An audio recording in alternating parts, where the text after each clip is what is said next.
आज हम halo alkane और हेलो एरीन का भाग नंबर 2 पढ़ेंगे। ठीक है, कल हमने पढ़ा था कि हेलो एल्केन के बारे में, हेलो एल्केन की परिभाषा, हेलो एल्केन के नामकरण, और उसके बाद में पढ़ा था हेलो एल्केन के भौतिक गुणधर्म, और उसके बाद में विरंचन या बनाने की प्रक्रिया। ठीक है, आज हम पढ़ेंगे इसके भौतिक गुणधर्म। बीच में रह गए थे भौतिक गुणधर्म, वो आज हम पढ़ेंगे हेलो एल्केन के भौतिक गुणधर्म। पहले आप समझो, उसके बाद नोट्स बना लेना। भौतिक गुणधर्म, भौतिक गुणधर्म का मतलब क्या होता है कि हेलो एल्केन की बाह्य स्थिति देखकर आपको ये पता लगाना है कि हेलो एल्केन किस प्रकार का दिखाई देता है, इसमें रंग किस प्रकार का होता है। ठीक है, इसकी विलेयता क्या होती है कि जल में घुलनशील है या नहीं है। रंग देख सकते हैं, विलेयता देख सकते हैं। ठीक है, और इसका क्या देख सकते हैं, क्वथनांक देख सकते हैं। क्या देख सकते हैं, क्वथनांक। ठीक है, इनके बारे में हम पढ़ेंगे। ठीक है,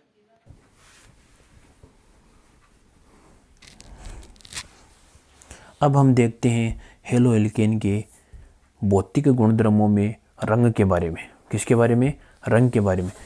अब रंग का मतलब ये होता है कि आपके सामने हेलो एल्केन दे दिया जाता है, हेलो एल्केन दे देते हैं, तो हेलो एल्केन का रंग, हेलो एल्केन का मतलब जैसे मान लेते हैं एल्किल, अक्स के स्थान पर हम ले सकते हैं जैसे क्लोरो, ब्रोमो और आयोडो।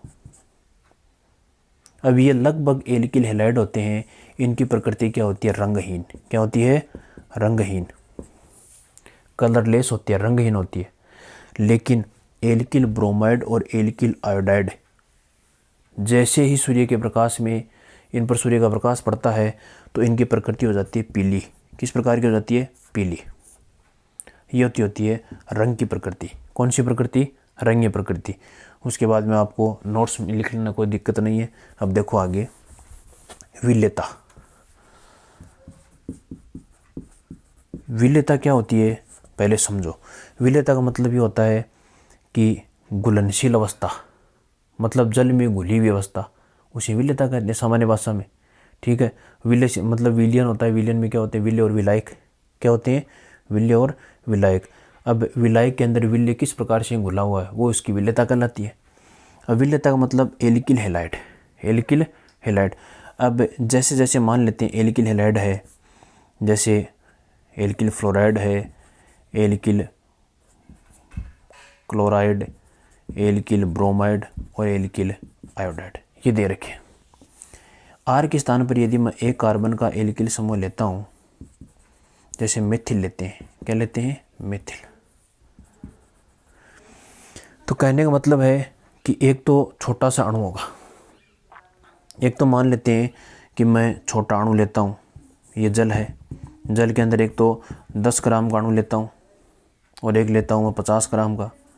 तो ज़्यादा विलयशील कौन सा होगा, 10 ग्राम वाला। कौन सा होगा, अर्थात कहने का मतलब है कि जिसका आकार छोटा होता है वो ज़्यादा विलयशील होते हैं। क्या होते हैं, ज़्यादा विलयशील। और जिसका आकार बड़ा होता है वो क्या होते हैं, कम विलयशील होते हैं। वो क्या होते हैं, कम विलयशील होते हैं। अर्थात हम उदाहरण देखते हैं कि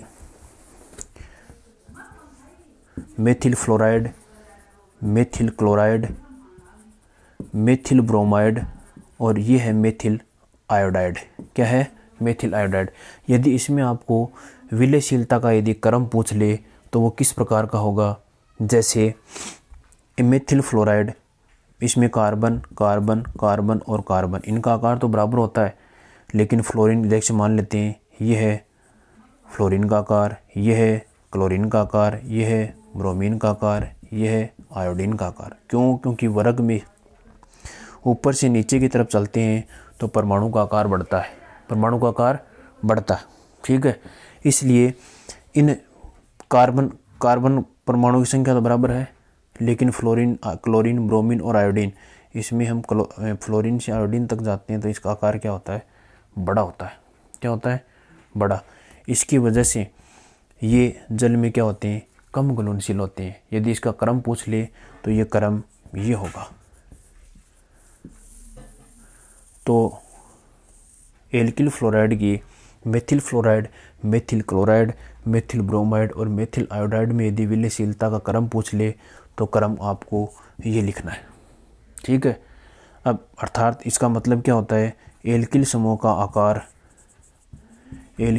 का आकार बढ़ता है तो हमेशा विलयशीलता क्या होती है, बढ़ती है। अर्थात विलयशीलता और एल्किल समूह का आकार एक दूसरे के समानुपाती होते हैं, एक दूसरे के समानुपाती होते हैं। अर्थात आकार बढ़ेगा तो विलयशीलता भी बढ़ेगी, विलयशीलता घटेगी आकार भी घटेगा। क्लियर, समझ में आ गई। अब देखो आगे, अब मान लेते हैं दूसरी कंडीशन, यदि हम ये उदाहरण ले लिया कि इनमें आकार किसका बड़ा है, एक तो है एथिल क्लोराइड और एक है मेथिल क्लोराइड, तो बताओ इसमें कार्बन परमाणुओं की संख्या 2 है और इसमें कितनी है, 1, तो आकार किसका छोटा होगा, मेथिल क्लोराइड का। इसलिए इसकी विलयशीलता एथिल क्लोराइड से मेथिल क्लोराइड की क्या होगी, ज़्यादा, क्या होगी, ज़्यादा। ठीक है। इसी विलयशीलता में एक कंडीशन और देखते हैं। इसके बाद में आएगा क्वथनांक। क्या आएगा, क्वथनांक। क्वथनांक का मतलब ये होता है कि हम जितना बड़ा अणु गर्म करते हैं उसका तापमान भी क्या होता है, उतना ही ज़्यादा होता है, उतना ही ज़्यादा होता है। इसलिए एल्किल समूह का आकार बढ़ता है, एल्किल समूह का आकार बढ़ता है। वैसे यदि आकार बढ़ेगा तो बताओ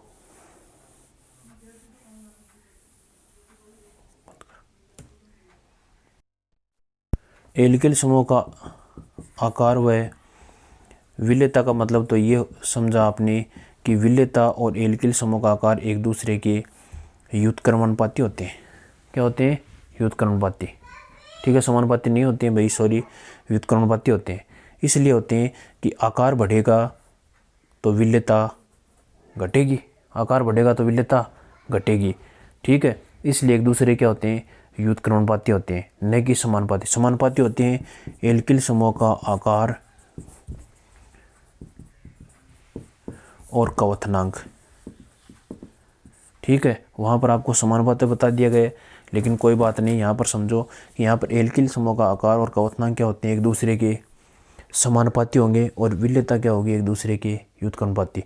समानुपाती मतलब वो जितना बड़ा आकार होगा एल्किल हैलाइड का उतना ही ज़्यादा उसका ताप क्या होगा, ज़्यादा होगा। इसलिए हमेशा क्या होती है, समानुपाती। क्या होती है, समानुपाती। ठीक है। यदि आपको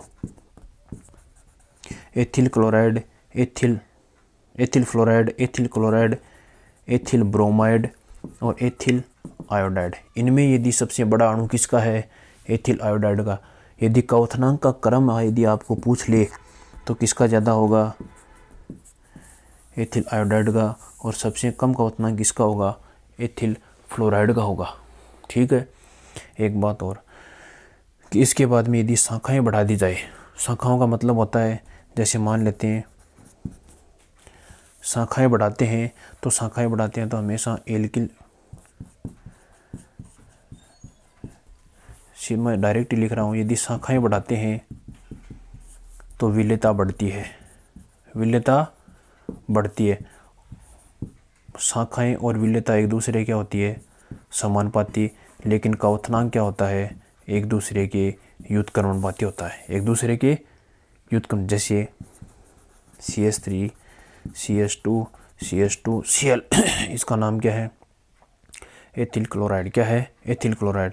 और यदि मैं इसका इतना ही अणु भार वाला दूसरा अणु बना देता हूँ, जैसे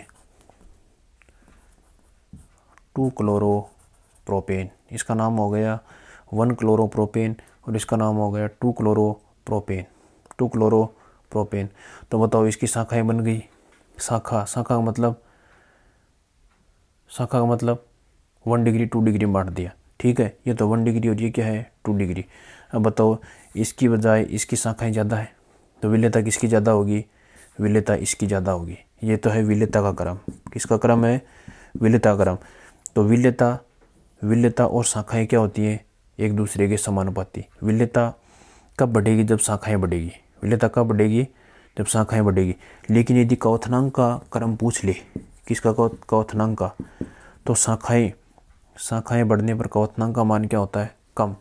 शाखाएं बढ़ने पर, तो शाखाएं बढ़ गई तो इसका क्वोथनांक का मान क्या हो गया, कम। ठीक है, ये हो गई हेलो एल्केन के भौतिक गुणधर्म, हेलो एल्केन के भौतिक गुणधर्म। अब आप नोट्स बनाओ। ठीक है।